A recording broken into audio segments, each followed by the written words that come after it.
illustrate the weird push and pull relationship between local and federal government in the U.S.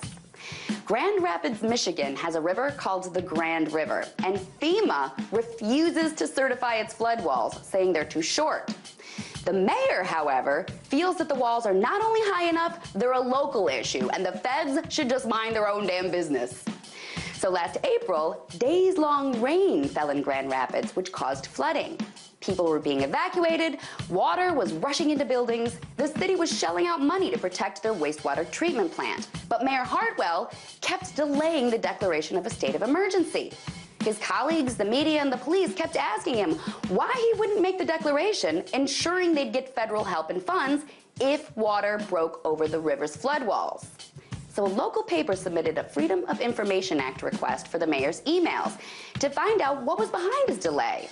They just got hundreds of documents back, and what they found was a big, clear-cut middle finger to the feds.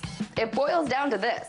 The mayor just didn't want to admit to FEMA that they were right about the flood walls. He felt so strongly that the well-being of the city was a local matter.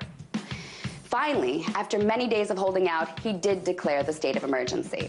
And because he did, the city will now be reimbursed by the federal government for much of the almost $2 million that the flooding cost. But guess what? The flood walls weren't breached. The mayor was right. But now, because he declared that state of emergency, he's being forced to work with FEMA on updating the flood walls, costing the city $4 million, even though the flood walls worked perfectly well during the epic flooding in April.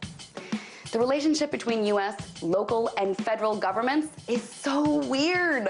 The federal government can outlaw one thing like marijuana, but states can go right ahead and legalize it. Some states have tried to outlaw Obamacare, which is hilarious. It's like local governments are constantly giving the feds the finger. And in the case of Grand Rapids, Michigan, that middle finger might have sunk the city. If local governments hate the federal government this much, it's no wonder that many of its citizens follow suit. Tonight, let's talk about that by following me on Twitter @TheResident.